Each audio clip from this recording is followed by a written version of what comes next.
Well, what time is it? Come on, do I have to tell you? What time is it? It's time once again for the world famous, epic, monumental, Academy Award winning, but I'm not bragging. Yes, folks, time once again for the Uncle Brian Happy Friday Week in Review.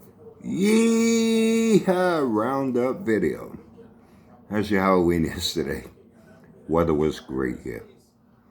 It worked out good. There were a lot more Halloween parties and activities for kids. I got an itch here. Got a hair here that's curled up. Even at the high school, they opened up the gym. They had it decorated like a haunted house theme thing. This fucking hair is aggravating me. Damn it. I really hate shaving. Should be fairly obvious by now, right? Weather was great. Yeah, I did my Bob Marley thing. His long-lost twin brother. Tonight I start with the... Hold on one second.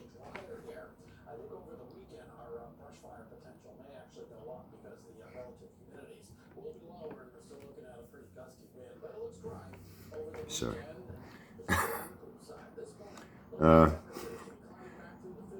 My daughters came by, so my Audi and my Banshee gave them their treats.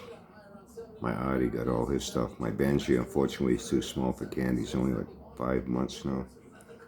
So I gave my daughter an envelope with a little something to get him something nice. Audi kept trying to pull it up my fucking head. So what's going on? I was thinking about something. This goes all the way back to Sanford. I thought maybe I should start my own Uncle Brian's psychic hotline and call me $2.99 a minute. I'll tell you shit's gonna happen before it happens, you know. Hey, why not? Remember Philip Michael Thomas on Miami Vice with Don Johnson? When the show ended, Don Johnson went on, did a few movies, got another series, Nash Bridges with Cheech Marin from Cheech and Chong. He had a nice cooter in that. I sort of wrote a thing about that. The different cars they used in that show, and a couple of them had 318s in them, but they had the shaker. They made it look like a Hemi, but not one of them had a Hemi.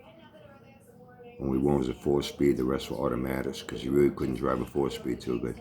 Anyway, he went on to some success after that. Philip Michael Thomas, he couldn't get an acting gig in a commercial for Preparation H. And what happens? He becomes a psychic and has a psychic hotline. If he was a psychic, why the fuck didn't he know his acting career went down the fucking shitter and he was done as an actor? I guess he didn't see that coming, huh? Dionne Warwick, when her singing career, she wasn't popular anymore. She became a psychic too. I seem to have the ability to see things that are going to happen before it happens. This is going back to Sanford. Every one of his projects, beginning with Baby Bottle Rocket running a 10, Plan 9 running an 11, Mazda Miata being entered in an autocross event. A stripped out Howie frame was going to be turned into a dirt bike. He was going to do this, he was going to do that. None of it ever happened. And I said it. I called it every single time. You know, he throws out projects and talks about things. Get his pickle sniffers all excited. Hey, Sanford's going to do this. Hey, Sanford's going to do that. And Sanford never did it. You know, last I heard on him, he's claiming now he's got the world's fastest Jeep. What he's claiming. He's another one, too, with a fucking ego that's to the fucking stratosphere. And a narcissism. I called it with the Crypt Keeper. Yeah, Save the Children 318. It's been 2 years. He hasn't done a fucking thing to it. That was a scam to build his channel. Get attention, get those subs and views, and he prostituted. You know, I said on a previous video, I don't hate anyone. People I don't like very much. But I have to admit, that's one guy that is real borderline with the word hate with me. That old fucking decrepit bastard. Like I said, that I would pay to see him and Java in a 5-yard race. Foot race. 5 yard, not 50-yard dash, a 5-yard dash. See which one even makes it to the fucking finish line without being on their hands and knees, crawling on the fucking ground, gasping for fucking breath. One big scam. Prostituting. Prostituting is the word. Prostituting sick, suffering, dying children at St. Jude's. For a scam, it's a way to build a channel. You can't get any lower than that. You know, and there are others. And I've called it with Java. Maybe I should start my own psychic hotline. What do you think? The Uncle Brian Psychic Hotline for $2.99 a minute. Call me and I'll tell you what's going to happen with Java before it happens, because I've called it all the way on the fucking line with this guy. He's predictable.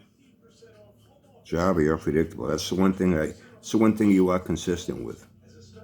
You know? Being predictable.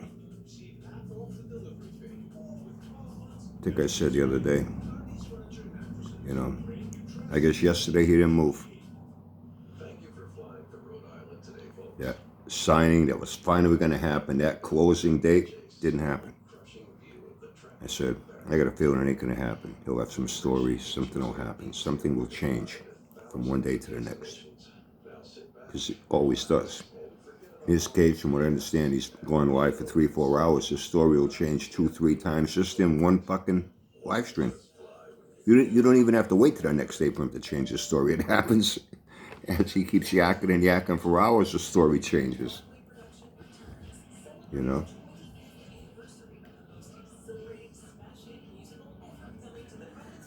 And I guess that didn't happen. Now it's been postponed to a future date for this closing. I still have a feeling closing, house sale, buyer. I still have a feeling it's a foreclosure. Hold on one second. Okay, sorry about that. He just keeps asking for more and more time to get out of there. We said yesterday the house was going to be finally cleaned out. The pod was going to be picked up.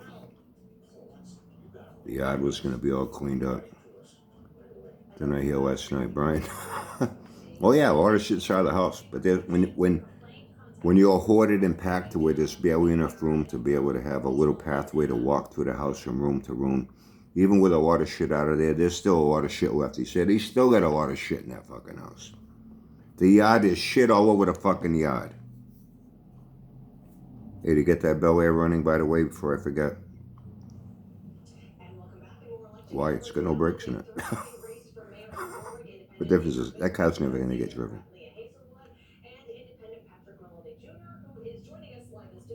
Anyway, I guess everything he said that was going to happen yesterday did not happen. I said I had a feeling that that's exactly what would happen. Everything he said was going to happen was not going to happen. You know? Seriously, man. I think I should charge $2.99 a minute or maybe $3.99 a minute. Why not? Other people around here try to get something for themselves. You know? Begging for like and subscribe, smash that thumbs up button. Come on, give me that fucking attention. Tell me how much you love me by hitting that. I want to see those thumbs up. So I know I'm important on here. You know? Can you imagine what pathetic life that fat fucking retard lives? Gets up in the morning, waddles around, burps, farts, scratches his fucking balls, and has to think about what he's going to do to come on here to get fucking attention, because he's got nobody to fucking talk to. Nobody in his life that gives a flying fuck about him. Doesn't he have family? I hear he's got a brother and a sister. I don't know about you, man, but if you had family and they knew you were going to be homeless, wouldn't they offer to take you in? Wouldn't they?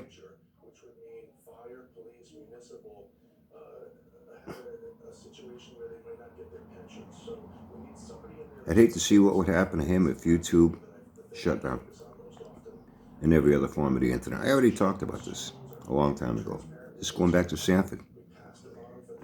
And I think I referenced the movie Escape from New York with Kurt Russell. That was pretty good. Escape from LA. Sequels, for some reason, never do it for me. I don't know. Sequels. Hollywood seems to be full of sequels. Beetlejuice 2. Now they got a Forrest Gump 2. It seems like it's sequels, prequels, reboots. It's like they've lost all their imagination and creativity. You know?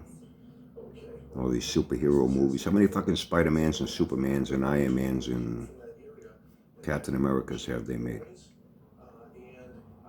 They public pays to watch it, so they do it, you know? it can make money, they'll do it. No matter how routine and cookie cutter shit it becomes, they'll just do it. It's all about the money.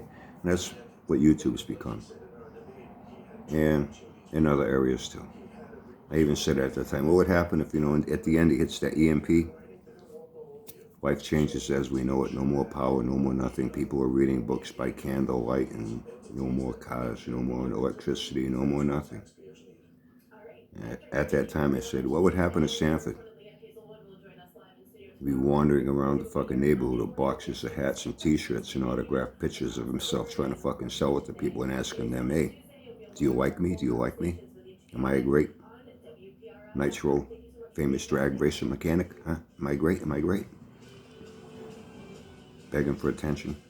Jabba, well, what the fuck would Jabba do?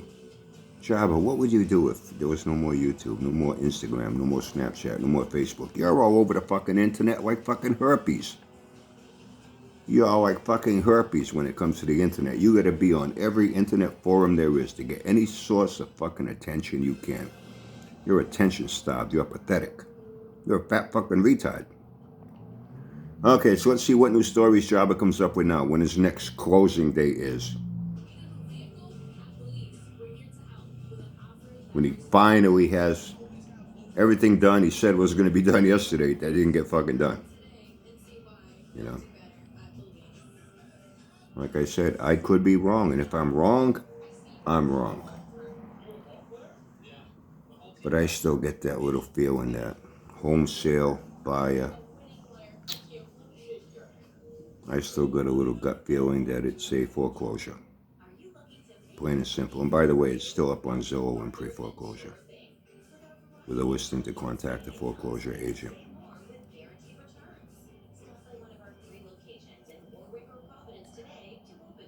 Whatever you say, Jabba.